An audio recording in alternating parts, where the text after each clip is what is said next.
नमस्कार दोस्तों। आप सभी लोगों का बहुत बहुत स्वागत है। मैं सुदीप कुमार श्रीवास्तव। फ्रेंड्स, आज 9 जनवरी 2022 संडे का दिन है और आज यूपीएससी मेन एग्ज़ाम 2021 का फोर्थ पेपर यानी कि जनरल स्टडीज़, जिसमें economy, technology, disaster management, internal security और इकोलॉजी इन्वायरमेंट से जुड़े हुए प्रश्न पूछे जाते हैं। तो आज फोर नून सेशन में यानी कि 9 बजे सुबह से 12 बजे दोपहर तक ये पेपर हुआ। तो आज इस पेपर में क्वेश्चंस कौन कौन से आए, खास करके हम लोग आज साइंस एंड टेक्नोलॉजी में जो पूछे गए प्रश्न हैं उसका हम लोग आज विश्लेषण करेंगे। तो पेपर में आज देखा गया कि जो साइंस एंड टेक के कोर क्वेश्चंस थे उनकी संख्या 3 थी और वो 3 क्वेश्चंस बहुत ही सामान्य क्वेश्चंस थे, बहुत ही साधारण क्वेश्चंस कह सकते हैं या आसान क्वेश्चंस कह सकते हैं। हर स्टूडेंट इसको पढ़ता है और उसके बारे में उसकी जानकारी रहती भी है। एक क्वेश्चन तो ऐसा था कि जो प्री में भी पूछा गया था, उसका भी यहाँ पर मेंस में पूछ लिया गया। तो हम एक एक करके सभी प्रश्नों की व्याख्या करेंगे। एक क्वेश्चन यहाँ पर डिफेंस से पूछ लिया गया है, जबकि डिफेंस का सिलेबस हमारे मुख्य परीक्षा में नहीं दिया गया है। प्रारंभिक परीक्षा में डिफेंस से क्वेश्चन पूछने का प्रचलन रहा है, बट इस बार का जो पेपर आज हुआ है उसमें डिफेंस से भी क्वेश्चन पूछा गया है। तो अगर हम बात करें कि आज total question science and technology के किन क्षेत्रों से पूछे गए थे, तो पहला क्वेश्चन डिफेंस से यानी कि रक्षा विज्ञान से था। दूसरा क्वेश्चन बायोटेक्नोलॉजी यानी कि जैव प्रौद्योगिकी से था और तीसरा क्वेश्चन इलेक्ट्रॉनिक्स से था, जो एलईडी लाइट इमिटिंग डायोड से संबंधित प्रश्न पूछा गया था। तो इन तीनों प्रश्नों का हम लोग अब विश्लेषण करते हैं। पहला क्वेश्चन जो हमारा था आज का वो ये था, एक क्वेश्चन नंबर 5 था आपके जीएस का थर्ड पेपर और आपका टोटल जो आपका यूपीएससी का पेपर है चौथा पेपर था। How is S-400 air defense system technically superior to any other system presently available in the world? S-400 हवाई रक्षा प्रणाली विश्व में इस समय उपलब्ध अन्य किसी प्रणाली की तुलना में किस प्रकार से तकनीकी रूप से श्रेष्ठ है? 150 शब्दों में आपको उत्तर लिखना था। तो फ्रेंड्स, अगर आप बात करें कि ये जो प्रश्न पूछा गया है इसके पीछे का लॉजिक क्या है पूछे जाने का, तो अगर हम अपने पड़ोसी देश चाइना की बात करते हैं तो ये S-400 प्रणाली चाइना के पास में है और ये मूल रूप से रूस की हवाई रक्षा प्रणाली है और भारत इसको रूस से लेने के लिए एक समझौता हुआ था और उसके लिए रूस सहमति भी था, बट अमेरिका इस समझौते को लेकर के नाखुश था। तो इस रक्षा प्रणाली में ऐसी क्या तकनीक श्रेष्ठ है अन्य प्रणालियों से कि इसको हर कोई देश लेना चाहता है और इसका उपयोग अपने रक्षा के लिए या क्षेत्रीय स्थिरता को बनाए रखने के लिए करना चाहता है? तो इस प्रश्न का जो एक लिखने का तरीका था 1.5 शब्द में लिखना था। 1.5 शब्द का मतलब हो गया कि आप अपने जब कॉपी आपको मिलती है आंसर राइटिंग की तो उसमें आप मैक्सिमम 1.5 पेज तक इसको आप अच्छे से लिख सकते हैं। तो अगर हम बात करें कि इसमें हम क्या लिख सकते थे तो आपको ध्यान देना होगा कि S-400 का जो महत्व पहले आप बताएंगे कि ये लंबी दूरी की सतह से सतह में मार करने वाली मिसाइल है, लॉन्ग रेंज SAM है, जिसकी रूसी राज्य के स्वामित्व वाले उद्यम अल्मांस एंटे द्वारा इसको विकसित किया गया है। इसमें स्टील्थ फाइटर जेट्स लगे हुए हैं। स्टील्थ का मतलब होता है कि इसको कोई भी रडार, कोई भी इसको लेजर डिटेक्ट नहीं कर सकती है। बॉम्बर्स, क्रूज और बैलिस्टिक मिसाइलों और यहाँ तक कि मानव रहित हवाई वाहनों यानी कि जो यूएवीज होते हैं, कई हवाई लक्ष्यों को नीचे गिराने की क्षमता रखता है। तो इसमें जो खासियत इसकी पूछी गई है वो क्या है? एक तो स्टील्थ फाइटर जेट है, स्टील टेक्नोलॉजी से बनाया गया है। इसको कोई भी रेजर, कोई भी रेडार, कोई भी साउंड नेविगेशन इसको डिटेक्ट नहीं कर सकता है। बॉम्बर्स इसमें लगाए गए हैं, ये बॉम्ब इसमें बहुत सारे बॉम्बर्स एक साथ गिरेंगे। क्रूज और बैलिस्टिक दोनों मिसाइलों को ये नष्ट करने में सहायक है और साथ ही साथ मानव रहित हवाई वाहनों को भी ये गिराने में सक्षम है। ये इसकी महत्ता है, यानी कि अभी तक ऐसा कोई इस प्रकार का रक्षा प्रणाली नहीं थी कि जो cruise missile, ballistic missile, UAV, steel technology सबसे लैस हो। इसके पास 4 अलग-अलग प्रकार की मिसाइलें हैं जो विजुअल रेंज से परे, यानी कि विजुअल जो आपकी वीवीआर होती है, विजुअल रेंज से जो परे 400 किलोमीटर की सीमा तक लक्ष्य कर सकती है। यानी कि इसकी मारक क्षमता क्या होती है, 400 किलोमीटर तक होती है। और इसमें 2 अलग-अलग राडार सिस्टम लगे होते हैं जो 600 किलोमीटर की सीमा तक 600 किलोमीटर की सीमा तक हवाई लक्ष्यों को ये पता लगा सकता है। यानी कि इसमें क्या होंगे कि 2 राडार लगे होते हैं। खुद तो राडार से डिटेक्ट नहीं होगा ये, लेकिन इसमें राडार लगे होते हैं कि जो इसके 400 किलोमीटर की इर्द गिर्द में 600 किलोमीटर के इर्द गिर्द में जो भी हवाई लक्ष्य होंगे उनका पता लगा देगा। और ये इतना ही नहीं, साथ ही साथ 80 हवाई लक्ष्यों को भी शामिल कर सकता है। 80 हवाई टारगेट को ये एक साथ में शामिल कर सकता है। ये इसकी महत्ता है। ये इसीलिए आप कह सकते हैं कि इसलिए ये अन्य जो रक्षा प्रणालियां हैं उनसे महत्वपूर्ण भूमिका रखता है। ये मिसाइल प्रणाली चर्चा में क्यों है? क्योंकि संयुक्त राज्य अमेरिका एक तरफा प्रतिबंधों की धमकी देकर भारत को रूसी समझौते को रद्द करने के लिए मजबूर करता रहा है। यानी कि अमेरिका नहीं चाहता है कि भारत को रूस इस प्रकार की टेक्नोलॉजी को दे और उसको प्रतिबंधित करने के लिए, रद्द करने के लिए हमेशा धमकी देता रहा है। एक पक्ष तो इसका ये हो गया। दूसरा पक्ष आपको ध्यान रखना है कि अगर जिस देश के पास इस प्रकार की रक्षा प्रणाली उपलब्ध होती है या उसके पास उसका स्वामित्व होता है, तो वहां पर रीजनल जो स्टेबिलिटी होती है वो कायम होती है। क्षेत्रीय स्थिरता के संदर्भ में भी S-400 की खरीद महत्वपूर्ण हो जाती है। जैसे मान ली चाइना के पास है, तो अब अगर भारत के पास होगी तो एक क्षेत्रीय स्थिरता बनी रह सकती है। मान लो भारत के पास है और अमेरिका के पाकिस्तान के पास नहीं है, तो भारत और पाकिस्तान या जो हमारा भौगोलिक क्षेत्र है या भारतीय उपमहाद्वीप में स्थिरता का भी एक काम करेगा। अभी पिछले साल देखा होगा कि लद्दाख में भारतीय सेना और पीपल्स लिबरेशन आर्मी के सैनिकों के बीच में झड़प हुई थी। उस झड़प के बाद बीजिंग ने, यानी कि चाइना ने लाइन ऑफ एक्चुअल कंट्रोल के साथ अपनी 7400 बटालियन सहित कवच और अन्य बुनियादी ढांचे के निर्माण का आदेश दे दिया है। यानी कि चाइना के पास इस प्रकार की तकनीकी से उल्लैस हो गया है।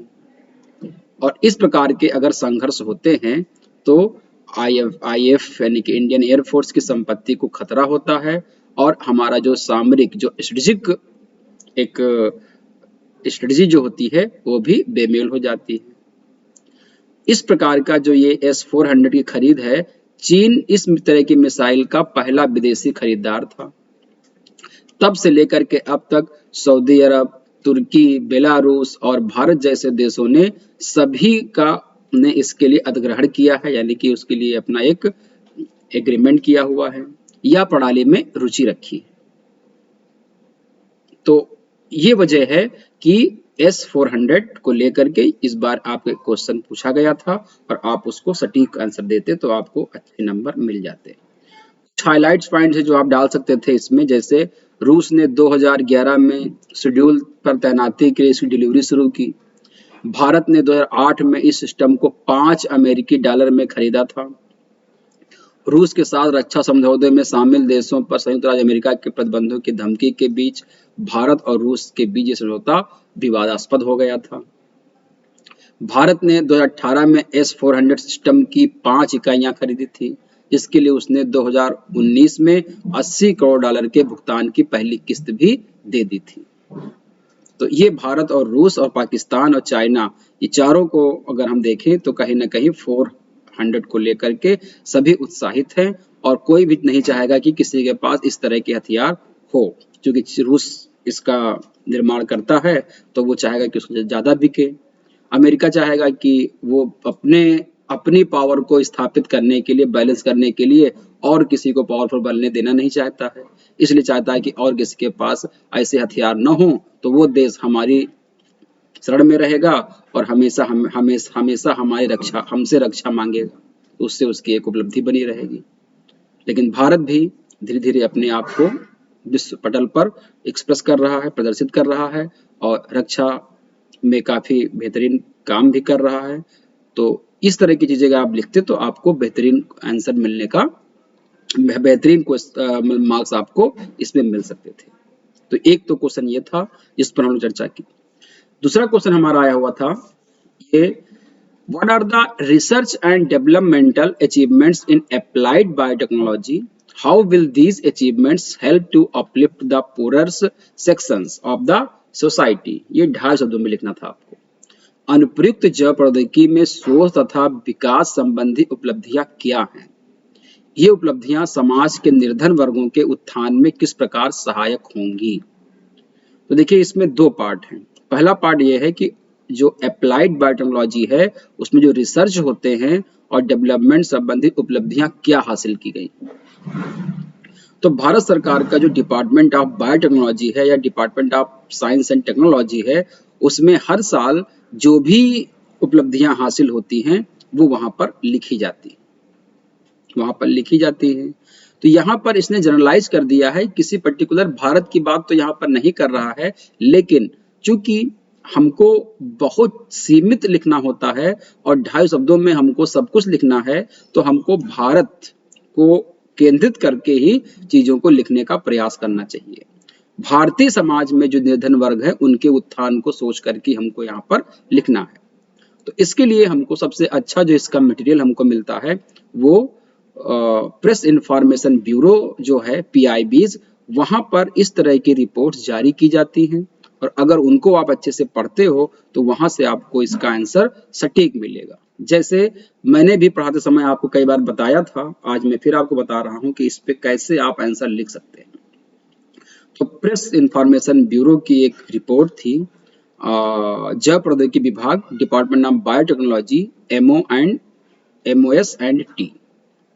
तो इसमें 2020 और 21 में विज्ञान और प्रौद्योगिकी में शोध यानी कि रिसर्च और डेवलपमेंट को लेकर के क्या क्या उपलब्धियां रही। एक पार्ट इसका ये था। तो जैव प्रौद्योगिकी विभाग ने जैव विज्ञान अनुसंधान, अनुवाद, शिक्षा और उद्यमिता को बढ़ावा देने के लिए जबरदस्त प्रयास किए हैं।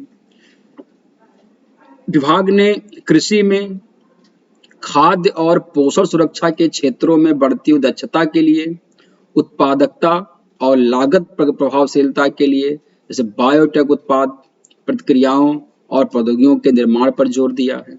जैसे आप देखे होंगे कि तमाम तरह के जो फोर्टिफाइड क्रॉप्स का डेवलपमेंट किया है, जिंक फोर्टिफाइड क्रॉप्स का निर्माण किया है, ऑयल सीड के नई नई वेराइटीज का निर्माण किया है। पैंडेमिक में कोविड के लिए बहुत सारे वैक्सीन, बहुत सारे मेडिसिन का निर्माण किया है।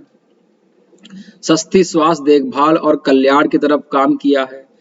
पर्यावरण संबंधी सुरक्षा, स्वच्छ ऊर्जा, जैव ईंधन और जैव निर्माण के लिए बेहतरीन कार्य किए शोध में लेकर के। तो इन सब चीजों को आप पॉइंट वाइज कर सकते थे।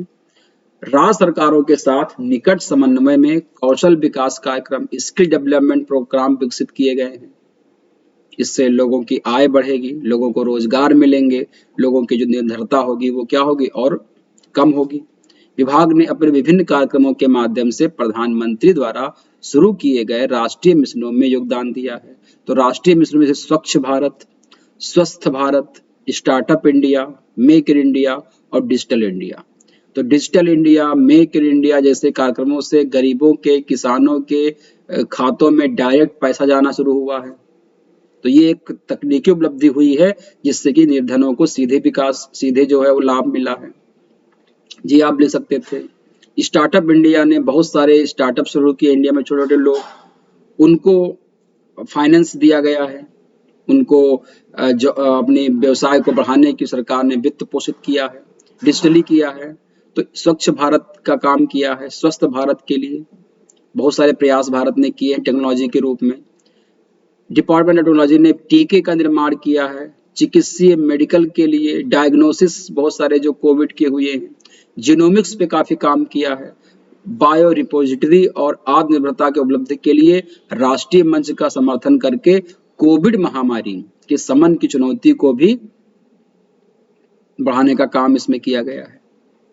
तो चुनौतियों से निपटने के लिए भारत जैसे देश ने बायोटेक्नोलॉजी के डिपार्टमेंट के थ्रू काफी बेहतरीन कार्य किया है। ये सब चीजें आप इसमें आप जोड़ सकते थे। सभी हितधारकों के समन्वित प्रयासों के परिणामस्वरूप देखा गया है कि पिछले सालों में यानी कि 2020 से 21 सालों में बायोटेक्नोलॉजी डिपार्टमेंट ने लगभग 1642 से अधिक परियोजनाओं पर काम किया है। 2731 वैज्ञानिकों और 5145 प्रोजेक्ट फेलों का समर्थन किया गया है इसके थ्रू। 1 लाख से अधिक छात्रों को स्टार कॉलेज योजना के तहत प्रशिक्षित किया गया है। 40 रामलिंगमी री एंट्री फेलो ने नियुक्ति प्राप्त की है। 20,000 ग्रामीण, अनुसूचित जाति, अनुसूचित जनजाति और महिला लाभार्थियों को सामाजिक कार्यों के माध्यम से समर्थन दिया गया है। इससे उनकी आय बढ़ी है और निर्धन लोगों को जो है वो बेहतर उनको अवसर की समानता भी मिली है। साथ ही साथ 25,000 से अधिक किसानों ने पूरी तरह से बायोटेक किसान योजना का समर्थन प्राप्त किया है, जिससे कि उनकी फसल उत्पादकता में, उनकी आर्थिक आय में वृद्धि हुई है। तो इस प्रकार से गरीबों के लिए बायोटेक्नोलॉजी ने बेहतर प्रयास किया है। जी आप लिख सकते थे। तो ये सारी चीजें अगर आप लिखते तो आपको इस प्रश्न में भी काफी अच्छे मार्क्स आपको मिल सकते थे। मेरे हिसाब से 250 इतना अगर आप इन चीजों को यूज करके लिखेंगे तो आपको 250 से ज्यादा ही हो जाएगा, बट आपको 250 तक ही इसको सीमित रखना है। इतने मटेरियल में आप 250 प्रश्न शब्दों को अच्छे से लिख सकते थे। लास्ट जो क्वेश्चन था, तीसरा क्वेश्चन नंबर 16 था। ये इलेक्ट्रॉनिक्स जुड़ा क्वेश्चन था। इससे पूछा गया था कि the Nobel prize in physics of 2014 was jointly awarded to Akasaki, Amano and Nakamura for the invention of blue LED light emitting diodes in 90s. How has this invention impacted the everyday life of human beings? ये भी 250 word में आपको लिखना था। 15 number question था। वर्ष 2014 में भौतिक विज्ञान में नोबेल पुरस्कार संयुक्त रूप से आकाशाकी, अमानो तथा नाकामुरा को 1990 के दशक में नीली एलईडी के आविष्कार के लिए प्रदान किया गया था। इस आविष्कार ने मानव जाति के दैनंदिन विकास को किस प्रकार प्रभावित किया है? तो कुछ चीजें यहाँ पर आपको एक्सप्लेन उसने कर दिया है कि किसको मिला था और किस लिए मिला था।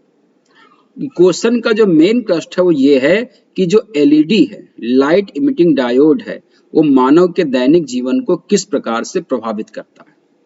तो हमको यहाँ पर ये लिखना था कि जो ब्लू एलईडी है वो आर्थिक रूप से कैसे प्रभावित करती है, उसको मनोरंजन के रूप में कैसे प्रभावित किया है, उसको व्यवसायिक रूप में कैसे प्रभावित किया है, उसको टेक्नोलॉजी के रूप में कैसे प्रभावित किया है, और उसको जो है वो सामाजिक रूप से कैसे प्रभावित किया है, पर्यावरणीय रूप से कैसे प्रभावित किया है। तो आर्थिक रूप से भी इस टेक्नोलॉजी ने क्या है, अन्य जो हमारे पास बल्ब होते थे या जो हमारे पास लाइट्स की सुविधाएं होती थी उनसे सस्ती होती है, ड्यूरेबल ये होता है, इसमें पोल्यूशन नहीं होता है और इससे हम व्हाइट लाइट बना सकते हैं। तो कई सारी चीजें आप इस पॉइंट में लिख सकते थे। हमारे स्वास्थ्य पे इसका प्रभाव कैसे पड़ेगा, आर्थिक लाभ कैसे हुआ है, पर्यावरण हितैषी कैसे है, ग्रीन एनर्जी की तरफ इसको हम कैसे देख सकते हैं। तो इन सब चीजों को आप यहाँ पर कोड करके अपने आंसर को बेहतर कर सकते थे। जैसे सूजी नाकामुरा, इसामू अकासाकी और हिरोशी अमानो को ब्लू एलईडी के आविष्कार के लिए 2014 का भौतिकी का नोबेल पुरस्कार दिया गया था। ये एक बड़ी उपलब्धि सवाल उठाती है, क्या एलईडी अपने लाल और हरे रंग के पूर्ववर्तियों की तुलना में अधिक खास बनाती है? तो एलईडी या प्रकाश उत्सर्जक जो डायोड होते हैं, लाइट इमिटिंग डायोड, ये सेमीकंडक्टर के माध्यम से बिजली जनरेट करके प्रकाश उत्पन्न करते हैं। किसी भी सेमीकंडक्टर में 3 क्षेत्र होते हैं, एक बैलेंस बैंड होता है, एक कंडक्शन बैंड होता है और एक गैप बैंड होता है। गैप बैंड दोनों को अलग करता है। बैलेंस बैंड से कंडक्शन बैंड में इलेक्ट्रॉनों के गुजरने पर लाइट इमिट होती है और प्रकाश का जो रंग बैंड गैप के आकार पर निर्भर करता है, यानी कि कलर कैसा होगा ये गैप जो बैंड गैप होता है उस पर निर्भर करता है। सामान्यतः आपको पता होगा कि लाल और हरे रंग की जो एलईडी में इस्तेमाल किया जाने वाला जो सेमीकंडक्टर होता है वो गैलियम फास्फाइड होता है, जबकि ब्लू एलईडी में जो हम सेमीकंडक्टर यूज करते हैं वो गैलियम नाइट्राइड होता है, यानी कि बैंड गैप जो इसमें यूज करते हैं वो गैलियम नाइट्राइड का यूज करते हैं और इसी से हमको जो है ब्लू लाइट इमिट होती है। वैसे तो लाइट सोर्स के रूप में गैलियम नाइट्राइड के संभावित एप्लीकेशन के बारे में वैज्ञानिकों को पहले पता था, बट 1970 से पहले उन्होंने अभी तक कुशल क्रिस्टल बढ़ती तकनीक विकसित नहीं की थी। तो नाकामुरा, आकाशाकी और उमानो ने गैलियम नाइट्राइड उत्पादक के तरीकों को बढ़ाते हुए आवश्यक तकनीकों का विकास किया और ऐसा करते हुए उन्होंने नीली एलाइट को संभव बनाने का प्रयास किया था। अब हम देखेंगे कि ये दैनिक जीवन के लिए इतना क्यों इम्पैक्ट डालती है, क्या प्रभाव करती है। तो आधुनिक जो एलईडी लाइट है ये जो ताप दीप्त बल्बें होते हैं अन्य प्रकार की रोशनी पर भारी लाभ प्रदान करती है। जो ताप दीप्त बल्ब होते हैं या अन्य जो बल्ब होते हैं उनकी मात्रा में काफी लाभ हमको देते हैं। एलईडी 50% से अधिक बिजली का उपयोग प्रकाश में परिवर्तित कर देता है, यानी कि मोर देन 50% इलेक्ट्रिसिटी को लाइट में इमिट कर देता है, जबकि जो आपके फ्लोरोसेंट लैंप होते हैं या जो आपके ताप दीप्त होते हैं वो केवल 4% बिजली को ही लाइट में परिवर्तित करते हैं। इतना नुकसान होता था।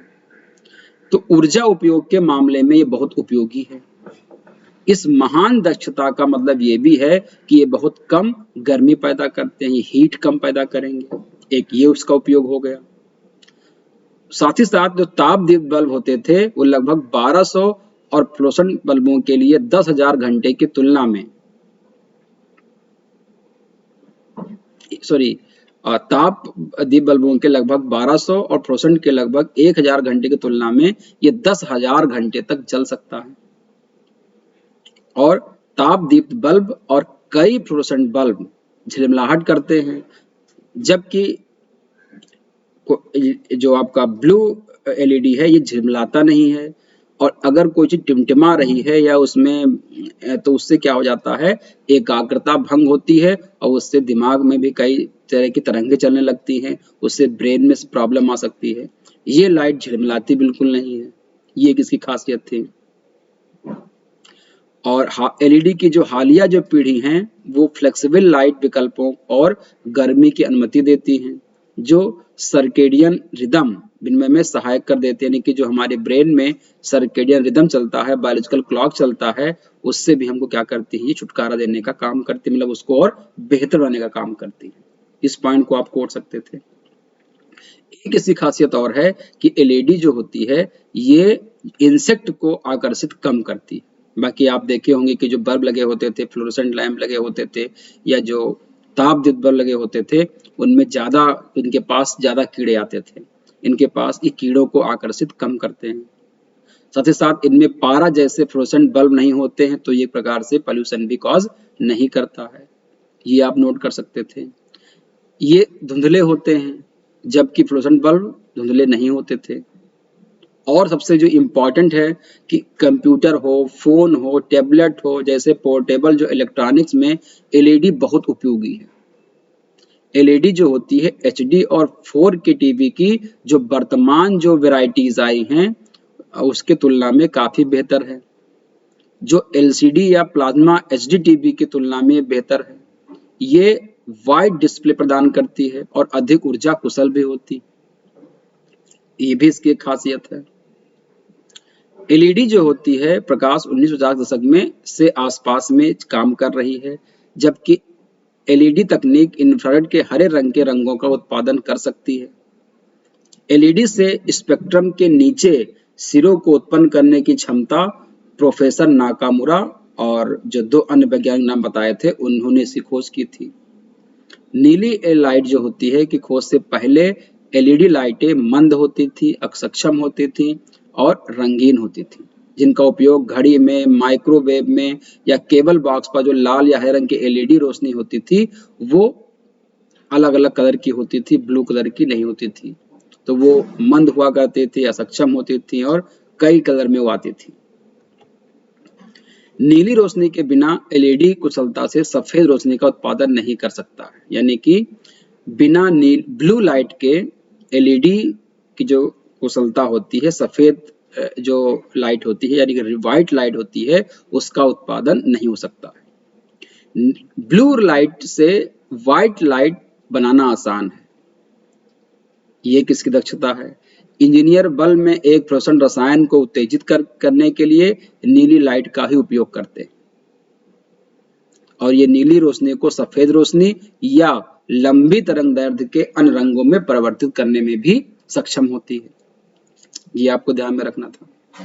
और ये आपको ध्यान देना होगा कि जो एलईडी टीवी आती है और एलसीडी टीवी दोनों छवियों को उत्पन्न करने के लिए एलसीडी तकनीक का उपयोग करते हैं। तो पुराने जो एलसीडी टीवी बैकलाइटिंग के लिए वहां पर हम क्या करते थे, फ्लोरोसेंट लैम्प का इस्तेमाल करते थे, जबकि एलईडी टीवी एलईडी के साथ एलसीडी के डिस्प्ले को बैकलाइट करते हैं। तो अब इसका हम एलईडी का उपयोग जो है एलसीडी टीवी में डिस्प्ले के बैकलाइट के रूप में भी करते हैं। तो हमने देखा कि इसका उपयोग हम लोग नए नए जो तकनीकें आ रही हैं उसमें कर रहे हैं, एलसीडी जो कर रहे हैं, हम जो हमारा जो कंप्यूटर होता है, लैपटॉप होता है, मोबाइल होता है, उसमें भी हम इसको यूज करते हैं। इससे हमारा इंसेक्ट भी इससे कम आएंगे, इसमें जो इरिटेशन भी नहीं होगा, इसमें एक ही कलर की लाइट आती है, यहाँ की डल लाइट होती है इसकी। तो बहुत सारे फायदे आपको जो है एलईडी के दिखाए गए हैं। ये इसका जीवन काल लंबा होता है, इसमें हीट कम निकलती है, इसमें कम इलेक्ट्रिसिटी की रिक्वायरमेंट होती है, कम बिजली जो होती है, जो इलेक्ट्रिसिटी है उससे क्या होती है, ये हीट कम रिलीज करती है और उसको लाइट में 50% ज्यादा वो लाइट में कन्वर्ट कर देती है। तो इन सब चीजों को अगर आप लिखते तो आपको बेहतरीन नंबर मिल सकते थे। तो अगर जिन लोगों ने इस तरह से लिखा है उनको अगर क्वेश्चन 15 नंबर का है तो उनको 7 नंबर तक मिल सकता है, 8 नंबर तक मिल सकता है। किसी किसी को अगर अच्छे से लिखा तो 9 नंबर तक भी मिल सकता है। वहीं पर अगर इसी में लिखा है तो इसमें भी उनको 7-8 नंबर तक अच्छा मिल सकता है और अगर इसने लिखा है तो इसमें भी उनको 4-5 नंबर तक 6 नंबर तक आसानी से मिल सकते हैं। तो ये थे हमारे जो आज के परीक्षा में पूछे गए साइंस एंड टेक्नोलॉजी के 3 क्वेश्चंस, उन पे हम डिस्कस किया। अब हम लोग आज ही की परीक्षा में जो पूछे गए क्वेश्चन है इकोलॉजी एनवायरनमेंट के, उन पे हम लोग डिस्कस करेंगे। तब के लिए थैंक यू। जिन लोगों का पेपर अच्छा हुआ होगा वो एक बार टैली कर लेंगे इससे कि उन्होंने ऐसे ही लिखा है, और जिन लोगों को लग रहा हो कि उन्होंने ब्लंडर कर दिया, ऐसा नहीं लिखा है, तो कृपया आप लोग लगातार रिवीजन करते रहिए और टाइम देते रहिए अपने आप को, और हमेशा एक जोन में रहिए, अप्रोच में रहिए, जिससे कि आप और अपने अंदर कॉन्फिडेंस रखिए कि आप बेहतर कर सकते हो, तभी आप सक्सेस हो पाओगे। तो thanks to all of you.